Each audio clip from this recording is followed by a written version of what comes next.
All right, so Gad is mad. Mad. He's pissed off, he says. I want to talk about this because I really like Gad Saad. I've followed him over the years. I think he's a brilliant guy. I think he's a good author. Got his book right here. I think let me make sure it's visible. I can't see. Hopefully it's visible. It's a good book. I want to read a passage from here to start this off, just to set the bar here for what we're going to be talking about. Okay, so the application, and this is page 169 of his book, The Parasitic Mind. The application of non-monological networks of cumulative evidence is relevant to countless other contemporary hot-button issues. Take, for example, the ongoing debates regarding man-made climate change. The discussion is laden with hysterical emotional appeals as exemplified by Greta Thunberg, the 17-year-old Swedish activist, who, in disturbingly angry, sanctimonious, and eschatological United Nations speech, proclaimed that the failure of Western adults to act against climate change had robbed her and her future generations of innocence. Okay, so, well, I don't want to read the entire page, but so, yeah, that's sufficient for what I'm talking about here. So, remember, hysterical language. All right, I should have written it down on paper. Okay, so 119. Operate here. He's enlightened. He's at a higher plane. So he could look down upon the Israelis and the Palestinians. And because he's enlightened, because he's a guru of positivity and love, he can kind of pontificate about these very earthly, mortal beings. So, little projection there, Gad. Maybe just a little bit. I feel like you're doing exactly what you're accusing this man of. So let's talk about whom he's mad at. He's mad at Lex Friedman. Full disclosure, I don't know Lex at all. I haven't watched a single video of his. I have no idea. All I know is Gad has been going off for the last week and attacking everybody under the sun that says anything that he remotely disagrees with. And what I find most interesting is that Gad really likes to go after people that have next to no voice. So let's look at some of the people that Gad's targeted here. So this one, called Browser, has 4 followers, is following 86 people, and Gad decided he'd promote this person, talk about him. And yeah, the guy did say something that was rude, but Gad doesn't need to amplify this. So let's go down here. And here's another one where no, this one's not quite as bad. 10 followers, 182 following. Here's another one, 136 followers, 742 following. So these are minor players that Gad is picking on. Here's one with 66 followers, 18 following. Here's one, 39 with 71. Another one, 52 followers. 599. So this is the most significant person that he's followed, that he's attacked so far, is someone that has less than 1,000 followers. Another one here, 469. So slightly better, but not much. Now this is an interesting one. So someone that has only 469 followers, but is following thousands of people, suggests either a bot or someone that barely posts or offended a lot of people and they left. I could keep going here. Here's another one. Love Yourself has 131 followers, follows 45. So Gad has a real predilection towards finding obscure people to attack. And then he puts them on his page, blows them up like he's won some kind of a moral victory. All right. So if we go to Jung, Psychology and Alchemy, and this is before I was doing note flags. For anybody that doesn't think note flags are awesome, they are completely, and I regret my hatred of them. I was biased against note flags for years. Okay, so this is off Psychology and Alchemy. This is paragraph 29 on page 25. This is the Bollinger series, if you're unaware. Many of Jung's works has a lot of different versions. So, okay, so we're going to skip a little bit down into the paragraph, in kind of the middle of the paragraph here. We're going to talk about the mask of unconsciousness. So, quote, "We know that the mask of unconsciousness is not rigid. It reflects the face we turn towards it. Hostility lends it a threatening aspect. Friendliness softens its features." in Jung's final work, which I won't even attempt to pronounce because I can't speak Greek. But in Jung's final work on page 59, the following quote appears, which to me is one of the most profound, and it is, "What is it that you do not understand that can only be explained with unfathomable paradoxes?" Keep that in mind as we discuss some of the things that Gad is so incredibly upset about here. So let's move on to his next complaint.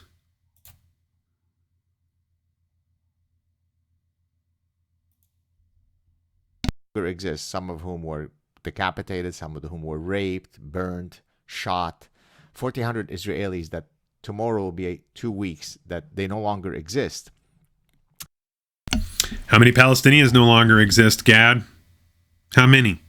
Because the numbers are disproportionately going the other direction, and they're going to keep going the other direction because no one in Palestine has an air force to bomb buildings. No one in Palestine has 10,000 plus bombs that they get to use to level large swaths of territory. So at what point, I get it, 1,400 people dead. That's a horrific thing. Hamas, terrorist organization. I agree. Okay, but the question is, are we going to solve this problem by continuously bringing up the event and pretending that it occurred in a vacuum? So like the world started on October 7th, apparently. Apparently nothing happened prior to that. There has not been an ongoing, decades-long issue that has not been solved. That's apparently what we're meant to believe, is that the world began on October 7th, and that what happened on October 7th justifies basically everything under the sun as a retaliation. Vengeance is apparently endless here. What is the end point? What is the goal? Is the goal to destroy all of Hamas, an ideology? Are you going to destroy an ideology? Because that hasn't ever happened once in all of history. Well, technically, we could probably go back to Mithras. Nobody really believes in Mithras anymore. Want to talk about how we got rid of Mithras and how we got rid of those teachings? For those who are unaware of who Mithras is, he was the last competing monotheistic deity with Christ, and he was defeated not with love. All right, so let's go to... You have a large platform. It's unimaginable to me who would listen to this buffoon. Really? Unimaginable, huh? Unimaginable that someone might listen to someone that's not you? That's wicked arrogant, Gad. Like, you can't understand how it is that someone with a competing point of view might get some traction, might have someone that listens to him. In a world of 7 billion people, I gotta think there's a few conflicting points of view, good sir.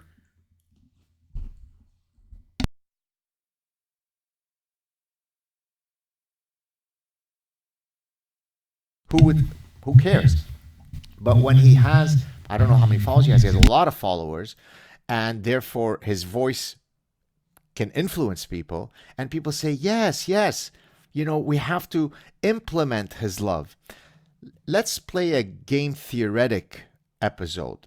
Suppose we now populated all of the IDF commandos with a mindset of Lex.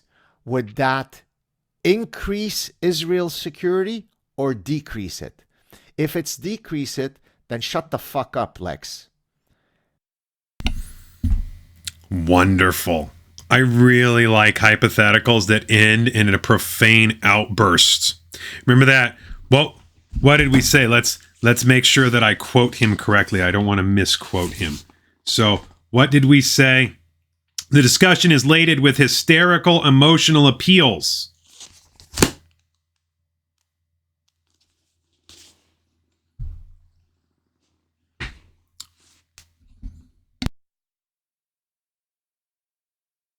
Blocked me because this Gad tongue, this Gad mind is too much to handle for someone who preaches bullshit.